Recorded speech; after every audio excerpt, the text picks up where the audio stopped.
हाय, मैं हूं ईशान बंसल और ये है फार्मेसी नोट्स। तो आज का हमारा टॉपिक है रिसेप्टर्स। रिसेप्टर्स के बारे में अगर हमें समझना है तो पहले हमें सेल मेम्ब्रेन के बारे में समझना होगा। सेल जैसा कि आप देख सकते हैं, यहाँ मैंने लेफ्ट हैंड साइड में दिखाया है उल्टे हाथ की तरफ कि एक सेल है जिसमें एक न्यूक्लियस है। हर सेल को एक सेल मेम्ब्रेन कवर करती है। अगर मैं इसी सेल को मैग्नीफाई करना चाहूँ इसके सेल मेम्ब्रेन के एरिया को, तो मुझे कैसा दिखेगा? आप ये ऊपर के डायग्राम में देख सकते हैं, जो आपके सीधे हाथ की तरफ ऊपर को दिखाया गया है। इसमें सेल मेम्ब्रेन को मैग्नीफाई करके दिखाया है। सेल मेम्ब्रेन में डबल लेयर होती है फॉस्फोलिपिड लेयर की।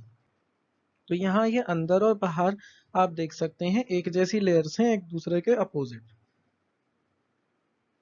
इन लेयर्स में ही आपके कुछ खास तरह के प्रोटीन मॉलिक्यूल्स और भी चीजें मिक्सड अप होती हैं। उसको देखने के लिए हम और मैग्नीफाइड फॉर्म में आ सकते हैं। यहाँ नीचे की तरफ देखिए, जो सीधे हाथ की तरफ सबसे नीचे दिखाया है मैंने, ये एक छोटा सा सेक्शन काट के दिखाया है सेल मेम्ब्रेन का। और आप देख सकते हैं यहाँ भी डबल लेयर है एक, और उसके बीच में छोटे छोटे ये स्ट्रक्चर्स हैं जिनमें ये डॉट डॉट से बने हुए हैं। ये जो स्ट्रक्चर्स हैं ये एक्चुअली स्पेशल टाइप की प्रोटीन्स हैं जिनके अपने खास तरह के फंक्शंस हैं सेल मेम्ब्रेन में। इसी स्ट्रक्चर को अगर आप मैग्नीफाई करके देखें तो आपको कुछ ऐसा दिखाई देगा। सेल मेम्ब्रेन के अंदर अलग अलग टाइप की प्रोटीन्स होती हैं। आप यहाँ देख सकते हैं, लेफ्ट हैंड साइड से शुरू करते हैं। पहले एक प्रोटीन मॉलिक्यूल है जो पूरी की पूरी सेल मेम्ब्रेन को क्रॉस कर रहा है, सिंगल मॉलिक्यूल। फिर आप थोड़ा सीधे हाथ की तरफ जाएं तो आपको एक प्रोटीन मॉलिक्यूल दिखाई दे रहा है जो सेल मेम्ब्रेन के बस एक तरफ है। और तीसरा आपका जो है कि आपके दो प्रोटीन मॉलिक्यूल्स आपको एक्चुअली दिखाई दे रहे हैं जो बिल्कुल पैरेलल में चल रहे हैं और पूरी सेल मेम्ब्रेन को क्रॉस कर रहे हैं। ये एक्चुअली दो प्रोटीन मॉलिक्यूल नहीं है, ये एक ही प्रोटीन मॉलिक्यूल है जो कि आपको काट के दिखाया गया है। एक्चुअली इसमें बीच में एक टनल होती है। ठीक, तो जो ये टनल वाला प्रोटीन स्ट्रक्चर है ये आयन चैनल होता है। इनके बीच में जो ये रास्ता है ये स्पेसिफिक आयंस को ही क्रॉस करने देता है। आयंस जैसे sodium ion, potassium ion, chloride ion, calcium ion. अगर हम जो आपके लेफ्ट की तरफ जाएं तो यहाँ पर आपके जो प्रोटीन मॉलिक्यूल आपको एक तरफ दिखाई दे रहा है, इस प्रोटीन मॉलिक्यूल को हम देखें तो ये ट्रांसपोर्टर का काम करता है। ये एक मॉलिक्यूल को लेके दूसरी तरफ सेल मेम्ब्रेन के मूव करके अब वहां पर उसे छोड़ सकता है। इसके अलावा जो सबसे ज्यादा लेफ्ट में आपको प्रोटीन मॉलिक्यूल दिखाई दे रहा है, हमारा मेन पर्पस उसको समझना है। ये प्रोटीन मॉलिक्यूल बाहर और अंदर की तरफ डायरेक्ट इंटरेक्शन रखता है सेल मेम्ब्रेन से। यही मॉलिक्यूल या इसी टाइप के मॉलिक्यूल्स रिसेप्टर्स होते हैं। रिसेप्टर्स का काम क्या है?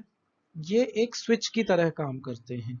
जैसे आपके पंखे और लाइट का स्विच होता है ऑन या ऑफ, तो आप ऑन करते हैं तो पंखा चल जाता है, लाइट ऑन हो जाती है, और ऑफ करते हैं तो वर्किंग बंद हो जाती है।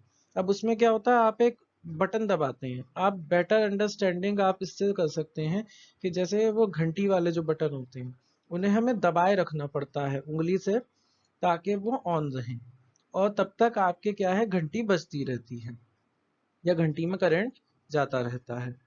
अब अगर आप उसी बटन को छोड़ दें तो वो ऑफ हो जाता है अपने आप, और आपके क्या होता है कि सिग्नल या इलेक्ट्रिसिटी जानी, सप्लाई बंद हो जाती है घंटी की तरफ। वैसे ही यहाँ पर कुछ कुछ होता है। आपका रिसेप्टर डिफॉल्ट कंडीशंस में ऑफ रहता है। अब अगर इसे मैं ऑन करना चाहूं तो कैसे करूंगा? जैसे स्विच को उंगली से करते हैं, यहाँ पर सिग्नलिंग मॉलिक्यूल आके बाहर से जुड़ेगा रिसेप्टर से। तो ये सिग्नलिंग मॉलिक्यूल उस उंगली का काम कर रहा है जो स्विच को दबाने का काम करती है, और इससे स्विच ऑन हो जाएगा, यानी रिसेप्टर ऑन हो जाएगा। ये इसके सिग्नलिंग मॉलिक्यूल के जुड़ने से रिसेप्टर एक खास तरह का सिग्नल भेजेगा सेल के अंदर के पोर्शन में, और वहां पर तरह तरह की केमिकल रिएक्शन शुरू हो जाएंगी केमिकल चेन रिएक्शन, कि पहले एक रिएक्शन होगी, फिर उस रिएक्शन से दूसरी, दूसरी से तीसरी। इस तरह से आपके सिग्नलिंग मॉलिक्यूल सिग्नल लेकर आते हैं और रिसेप्टर को ऑन करके उसको क्या कहते हैं कि आप सेल के अंदर चेंजेस लाइए। इस तरह से सिंपली रिसेप्टर वर्क करते हैं। इसके साथ हमारा ये वीडियो समाप्त होता है।